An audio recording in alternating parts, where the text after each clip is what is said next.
parents will be allowed to stay with the child, but for a short time, in order to make sure that we don't cause more disease, we need to limit the number of visitors. Thank you, sir.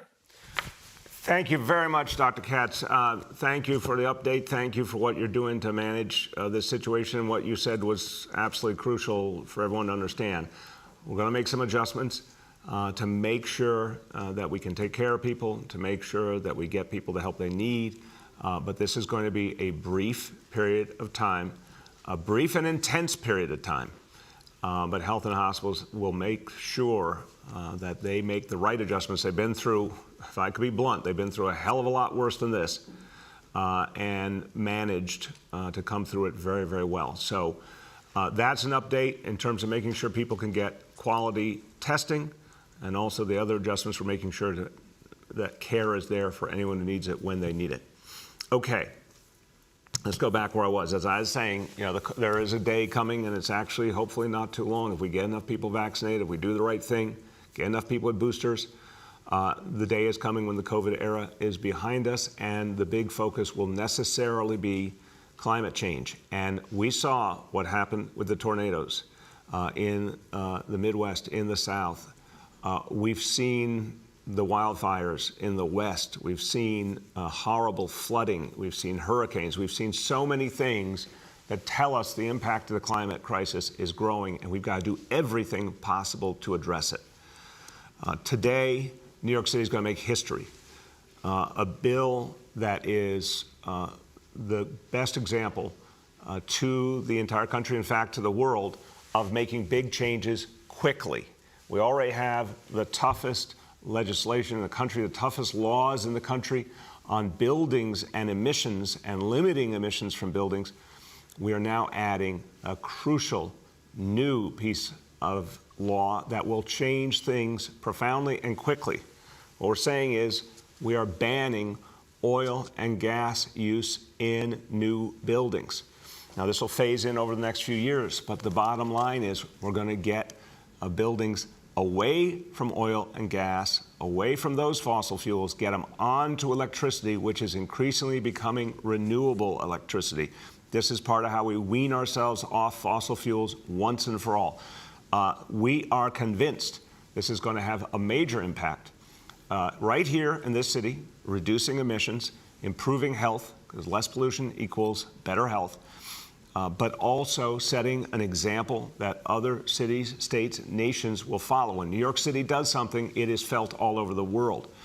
So all new buildings will be electric by 2027. No more use of fossil fuels on site, going electric. And we know this is one of the essential things we have to do to make the change. This follows on our mandates for buildings to reduce emissions. This follows on our efforts to divest from fossil fuel investments with our pension funds. It all comes together, and there's more to do. And I want you to hear from someone now who really is one of the founders of the movement to stop the climate crisis, and one of the people who has done the most to wake us up to the dangers of fossil fuels and the fact that we have to go in a radically different direction.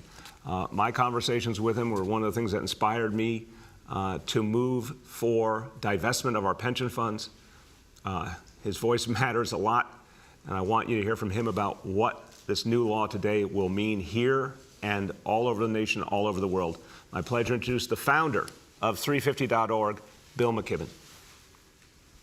Well, Mr. Mayor, what a pleasure to be with you and to say that everybody around the country is watching with great sympathy as New York tries to deal with the latest part of this COVID crisis. Thank you for your work there. And thank you so much for this ruling today. Look, this comes at just the right moment. What we've seen over the last 10 days makes it clear that we cannot count on the federal government to do what needs doing when it comes to climate change. The holdup of the Build Back Better bill is the perfect example of the way that the fossil fuel industry has too often managed to subvert sensible policy at a national level. So we're going to rely on the state and city levels and on our ability to influence financial systems. You played a big role in that when New York City divested from fossil fuel. And now the city is playing a huge role in this leadership about getting off of oil and gas. This is the perfect example of how great activism in communities, groups like We Act, New York Communities for Change, the 350 groups in New York, on and on and on, have worked with policymakers in city government to allow them to take very reasonable, very sensible, very straightforward action before anybody else. This ban on new hookups of gas into new buildings is really profound. The Economist estimates that about 40% of emissions come from buildings. So there's no way to tackle the climate crisis without, and of course, New York City is the place when we think of buildings in the world. The great towers of New York City are the first thing that come to everybody's mind. So it couldn't be a more symbolic or powerful thing. And it couldn't be a thing that will make more sense for New York City's future as a center of commerce. Most of the big companies in the world now have announced that they're in the process of moving towards zero emissions. That means they're not going to be able to locate their headquarters in buildings that are burning oil and gas. They're going to need precisely the kind of new buildings that New York City is talking about today. So on every measure, this is a very, very important step that will be emulated across the world, but begun in New York. Thank you very much. Bill, thank you. And I want to say something. I want to ask you something. What I want to say is none of us could have gotten this far without your leadership, your personal leadership, and 350.org. You've really lit the path for so many of us. And I want to thank you from my heart for that. And Bill, a lot of people, including a lot of younger people, my kids' generation, worry it's too late. And I always say to people, even if we fear that, we can't give up. We don't exactly know what the future brings. We just understand how urgent the situation is. These kind of things can make a difference. I think it'd be really helpful for people to hear your perspective on why to keep fighting, even though we're hearing dire warnings. Well, it's a very good question. Look, your kids in some ways are right. We're very late in the game and we're behind. It's not a good sign when the Arctic melts, you know. And we're not going to stop global warming. That, unfortunately, is off the menu at this point. But we can, we think, still stop it short of the place where it cuts civilizations off at the knees. In order to do that, we have to move with the kind of speed that New York is moving today. The scientists have told us that we need to cut emissions in half by 2030 if we're to meet the targets that we set in Paris. That's a huge job, and it's going to strain our abilities. But the good thing is that the scientists and engineers have cut the price of renewable energy to the point where it's the cheapest power on the planet. The only things now that are holding us back are a toxic combination of vested interest and inertia. And those are the two things that the city of New York is standing up to today. So no guarantees that we're going to win this fight. It's a timed test, and humans are not that great at timed tests always. But this is a good sign of precisely what we need to be doing everywhere. And of course, it begins in New York. Thank you so much, Bill. And Bill, you know what? Every single thing you called on us to do could be done and has been done. I really want to emphasize this because as I am closing out my ears, pretty much everything we tried to do, someone said was impossible, whether it was pre-K for all or hundreds of thousands of affordable apartments, whatever it was. With the first response typically was, that can't be done, that's too much, that's too fast. But whether it was divestment or our building emissions law or this new law to get rid of oil and gas in our new buildings, they all actually could be done, and now we have to go even faster. So I just want to thank you, because I'm sure you heard a lot of doubting Thomases along the way, but you never stopped telling us, yes, si se puede, as they like to say. You always told us it could be done. So thank you for that, brother. All right, everybody. The climate crisis demands urgency. And so even as I'll be signing a law later today, I'm going to be signing some executive orders now that really matter. I said we were going to sprint to the finish of our administration. There's going to be some further evidence of that because the climate crisis is so powerfully clear at this point. We have to act right now. So we have 2 executive orders I'll be signing, and I also want to summarize some of the other actions we've taken, including in our most recent budget modification just a few weeks ago. First, a focus on solar power, wind power, and hydropower, increasing the supply for New York City. That means for our city government, we will be 100% clean energy powered by 2025. All the electricity we use in just the next few years will be clean energy, no fossil fuels, because now we have secured, including with the action we took with Hydro-Quebec, we have secured the solar power, the wind power, the solar, wind, and hydropower combined to get us to that goal. For the city as a whole, we now are on a pathway to clean energy, clean electricity that will power 2.5 million New York City homes each year. That's what we've set in place. That is now going to play out to make this a safer, cleaner city. A lot more has to come behind that, but it's a great step. Now, second point, the investments that we put in the budget include $420 million towards creating a fully green municipal fleet. We have a lot of vehicles. They have to all become electric. So we have now the most aggressive targets in the country for converting our vehicles to electric. We have sped up our previous goals because of the urgency. Every vehicle will eventually be electric, whether it's a school bus or a public safety vehicle or the cars that officials drive around in. And speaking of those officials, we are requiring those vehicles to be converted to electric in the very near term. And we also want to get away from SUVs once and for all. There are better alternatives available and more green alternatives available. That's where we need to go. Finally, as part of that latest budget, $4.6 billion over the next years to upgrade infrastructure in every part of the city to make sure that our city government continues to get greener and greener and greener and more able to address the climate crisis through our own actions. We have to model for the people of the city and for the whole world that it can be done and must be done.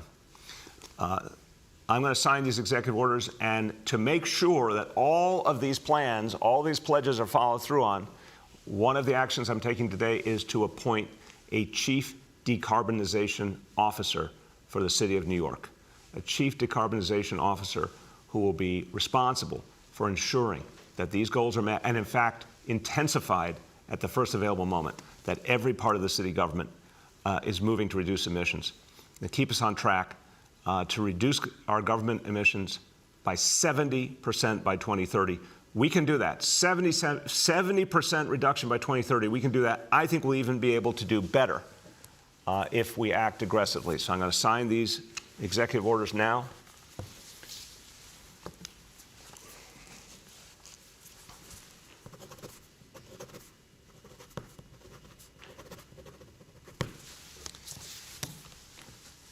And one thing we are learning about the climate crisis, as soon as you achieve one change, immediately start on the next. All right, I want you to hear from someone who's been helping to lead the way, and she and her organization have done just extraordinary work at changing laws, changing approaches all over this country, but specifically here in New York State. I want you to hear from the president of the New York League of Conservation Voters, Julie Tai. Good morning. This is indeed a very exciting morning that we have here. So thank you so much for inviting me to participate, Mayor. We are glad to get a gift of clean energy and of climate leadership as we're approaching the holiday season. All of the work that you're making here to really fight climate change is really critical.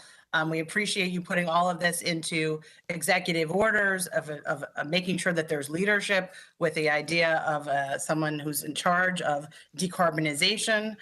We're really excited about the investments you're making for cutting transportation pollution, which is the largest source of pollution outside of New York City, in the state, and the country. And unfortunately, they all too often disproportionately impact communities of color who are located close to highways and diesel depots. We're really excited about those investments. You're putting your money where your mouth is, and that's really, really important. I'm hoping you get some of the money from the federal infrastructure bill, and hopefully, as Bill McKibben said, we'll get the Build Back Better bill done and help move us along. And this really builds on the passage of Intro 455 earlier this year to ensure that all of our school buses in the city are moving to electric as well. So this is all very exciting. As we're thinking about and making all these commitments for moving our city government towards electrification of our buildings, of our cars, of our trucks, of our buses, really key to all of that is a clean grid. Right now, we know only 28% of all our power in New York is from renewables. Most of that is from hydropower in upstate New York. Our downstate grid is very dirty. It relies, about 3/4 of the power comes from polluting fossil fuel plants and disadvantaged communities and communities of color. We know that when Indian Point closed, the power in New York City actually got dirtier and more carbon intense. And while the state has passed a law that requires 70% renewable energy by 2030 and 100% clean energy by 2040, it doesn't say where it's going to go. And the commitment that you made to NYSERDA, to the state, really helped ensure that Governor Hochul would approve 2 projects, the Clean Path Project and the Champlain Hudson Power Express Project, to bring clean energy into New York City. You already talked about how many homes that would be enough to power, but that's would help us avoid 77 million tons of greenhouse gas emissions over 15 years. And really critical, it's going to reduce our reliance on those dirty plants in neighborhoods that are overburdened by air pollution and improve public health. Really the commitments that you made to buy that power, to move New York City's operations to fully renewable, to buy that from the Tier 4 projects was really key to approval for all that. And we really appreciate that. We're excited and we're happy to see all of these things are committed in contracts and in executive orders. We look forward to seeing all these projects coming to fruition for clean energy, for clean buildings, for clean transportation, for a clean city, because in fact, we do need the leadership of New York City as we move forward. As Bill said, when the federal government doesn't act, it's up to the states and the cities to make that happen. And New York City, once again, is continuing to lead on that issue. So thank you so much. Thank you, Julie. Thank you. And we are going to keep acting, and thank you for your great leadership as well. And I want to speak about one more important climate issue, but tease the fact that we're going to have a special guest on who can certainly, among other things, speak to the incredible victory of that infrastructure bill getting passed and the fact that we're going to keep fighting together for even more support from Washington on climate and so many other issues. But in the meantime, we're going to keep making things happen here in New York City. And our special guest also had a lot to do with the next topic I'm going to talk about for a moment, which is Governor's Island. Governor's Island, once upon a time, belonged to the federal government. I'm going to first talk about this, and then I want our senior senator to weigh in on a variety of things. But the fact is that Chuck Schumer and Jerry Nadler and other great leaders helped to make sure that Governor's Island became something that would be crucial to the future of the city. And the city took over Governor's Island. And originally, of course, what we experience today, an amazing place to go, a beautiful place for families and recreation and history and culture. But now we're going to make it something so much more. And earlier in the year, we announced a global competition to make Governor's Island the climate research and action center, not just for the United States, but for the whole world. Because if there's any place that you should have a global headquarters, it's New York City. We're the capital of the world in so many ways. We have the United Nations. We have every community from all over the earth represented. And we are feeling, as one of the world's great coastal cities, the impact of climate change. We saw it with Hurricane Sandy, to say the least. We are the place that has the talent, the drive, the energy to create the climate solutions of the future, to build the consensus for them, to keep driving us forward. So we asked some of the greatest academic and research institutions around this country to join together and apply to run this new extraordinary center. This is an unprecedented effort to focus all our energies on fighting the climate crisis. We now have 4 finalists, and the final decision will be made in the next few months, but 4 finalists led by key academic institutions who want to take this project and make it great. I want to congratulate them today. First, CUNY and the New School. With other partners, thank you for that great application. MIT has come in with a powerful application. Northeastern University, Stony Brook University. We've got 4 applications that are all powerful, great partnerships. I want to thank each and every one of them. And I want them to know that this decision is coming very, very soon. And then we're going to start to make big changes with this center. And the eyes of the world are going to be on Governor's Island.